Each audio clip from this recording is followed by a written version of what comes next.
Halo masyarakat negeri plus 62 yang budiman, gimana? Masih suka stalking mantan diem-diem atau scrollin video Facebook yang isinya goyang Mama Dasteran? Kalau masih, kita sama. Seperti biasa, Aneh bakal rangkumin film pemersatu umat dan dijamin bakalan bikin rudal kalian amburadul pokoknya. Film Aneh kali ini berjudul Perfect Pairing yang dirilis tahun 2021. Film ini bercerita tentang seorang wanita karir pejuang cuan yang harus memulai bisnis importnya dari nol dan malah jatuh cinta sama bosnya. Gak usah lama-lama dah ya, sebelumnya pasang headset, longgarin kolor, dan jangan lupa sebat serta seruput dulu kopi kulitnya biar nontonnya makin asoy. Dan kita masuk ke ceritanya.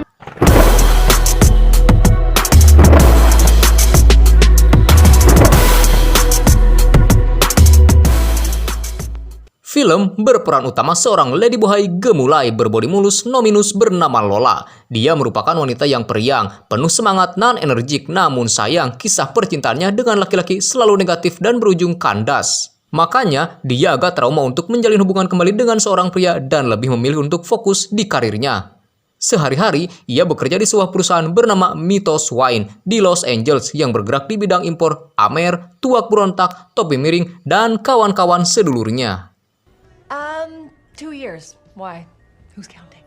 Tyler didn't turn out to be the person that... Suatu hari, dia mendapat peluang emas berkat informasi dari kawannya mengenai perusahaan pengelola anggur ternama di Australia yaitu Fawn Family Wine. Tanpa buang-buang waktu, ia segera menghubungi pemilik perusahaan tersebut yang bernama Hazel untuk mengatur pertemuan. Dan jika ia berhasil mendapat kontrak dengan perusahaan besar ini, maka dia akan naik jabatan menjadi direktur penjualan regional seperti yang selama ini ia inginkan. Lola merahasiakan kontrak besar ini pada bosnya yang bernama Calder dan menyimpannya sebagai kejutan di presentasinya nanti. Ia hanya menceritakan tendernya itu pada rekan kerjanya yang bernama Audra.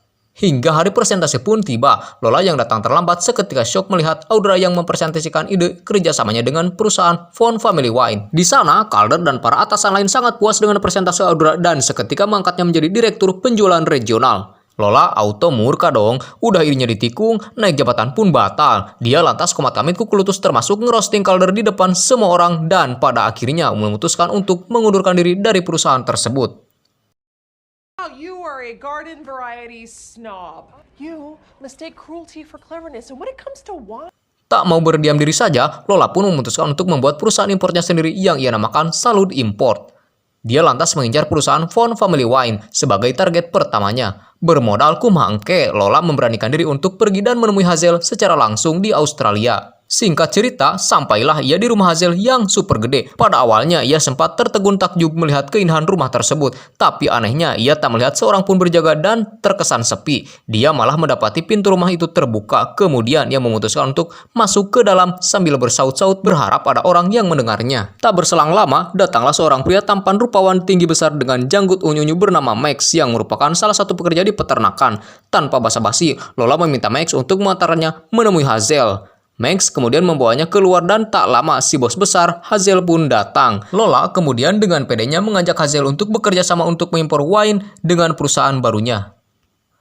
Hazel menolak dong, terlebih perusahaan Lola yang masih baru dan bahkan belum mendapatkan izin impor. Tak habis ide, Lola yang mengetahui jika di peternakan sedang membutuhkan pekerja menawarkan dirinya sendiri untuk bekerja di sana. Dia juga membujuk Hazel untuk mempertimbangkan kerjasama dengannya kembali jika ia bekerja dengan baik di peternakan. Hazel setuju dengan ide tersebut dan menyuruh Max untuk menghandle Lola selama bekerja. Dari sanalah kehidupan dan pekerjaan baru Lola berawal.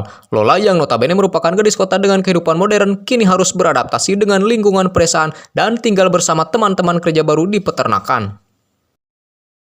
The job. I mean, how long do you need someone? A few days? I came all this way to show Miss Vaughn I go the extra. Keesokan harinya, Lola dan yang lainnya sarapan pagi di kantin perusahaan hingga tak lama Max mengajaknya untuk berkeliling sembari mengajarinya beberapa hal mengenai peternakan. Sesuai dugaan, Lola kesulitan dengan pekerjaan barunya, terlebih pada bagian bersih-bersih cuy. Saat sedang belajar membuat pagar ayam, Lola hampir saja digigit ular. Untungnya, Max dengan sigap segera menggendongnya. Dan mereka adu pandang jarak dekat untuk pertama kalinya. Di sela pekerjaan, Lola juga masih saja mencoba cari muka pada Hazel dengan menunjukkan bahwa dia seolah-olah bekerja keras di peternakan. Namun, gak berhasil cuy. Lola malah bikin Max dan Hazel ketumpahan domba akibat perbuatan Lola. Hazel pun terlihat marah dan lantas pergi dari tempat itu. Kejadian itu membuat Lola patah semangat dan memutuskan untuk pulang kampung ke Los Angeles. Padahal dia baru saja 5 hari kerja di sana. Bukannya melarang, Max malah memberi Lola tumpangan ke bandara karena kebetulan dia juga hendak pergi ke kota. Namun sial, di tengah jalan mobil yang mereka tumpangi mogok. Mereka pun terpaksa harus pulang kembali berjalan kaki. Di sana Max menyemangati Lola dan bilang jika ia ingin melihat gadis kota penuh semangatnya bangkit dari keterpurukan. Dia juga terus mengajak Lola bercanda hingga membuatnya tersenyum. Max menambahkan jika ada baiknya Lola memikirkan kembali keputusannya untuk pulang malam ini. Akhirnya Lola berubah pikiran dan berniat meneruskan perjuangannya hingga berhasil meyakinkan Hazel. Nothing, I'm just curious. What I want. But you told me not to get my hopes up when it comes to Hazel. Dari situ, hubungan Lola dan Max jadi semakin dekat. Bahkan, Max juga memberikan hadiah topi koboi padanya. Kini Lola tampaknya sudah beradaptasi di lingkungan barunya. Dia juga menikmati pekerjaannya dan mulai akrab dengan teman-teman pekerja lain. Suatu malam, Lola yang lagi hokcai sambil ngelamuni nasibnya melihat Max yang masuk ke rumah Hazel. Karena penasaran, dia kemudian mengikutinya ke dalam dan mendapati Max yang lagi berenang di kolam renang Hazel. Pada akhirnya, mereka pun berenang bersama. Tanpa mereka ketahui, ternyata Hazel sedang mengawasi mereka dari kejauhan dan anehnya, terlihat Hazel malah senyum-senyum sendiri melihat kedekatan mereka.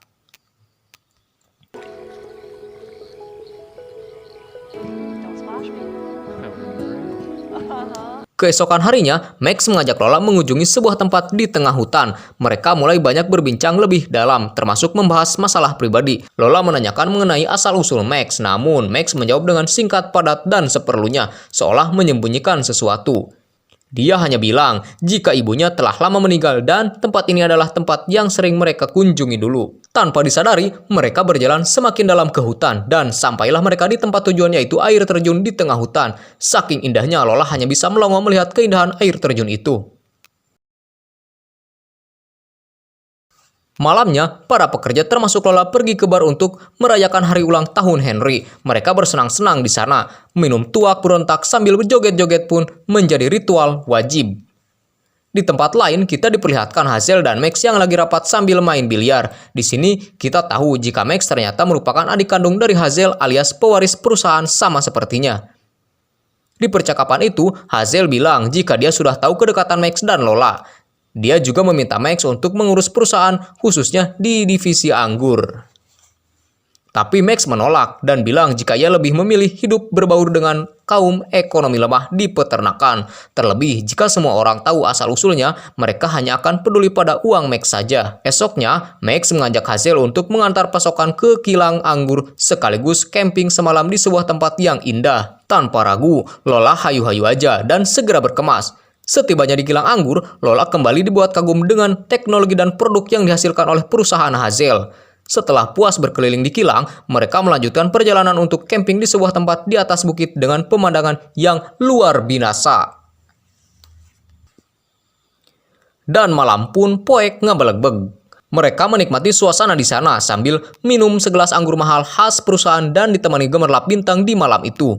Keduanya terlihat agak canggung dan hanya berbicara seperlunya hingga saat Lola akan tidur, Max melihat ular di atas ranjangnya dan lantas membuang ular tersebut. Setelahnya, Max yang bermaksud mengungkapkan perasaannya malah disosor duluan cuy sama Lola. Dan adegan selanjutnya bisa kalian bayangkan sendirilah ya. I should have told you a while ago.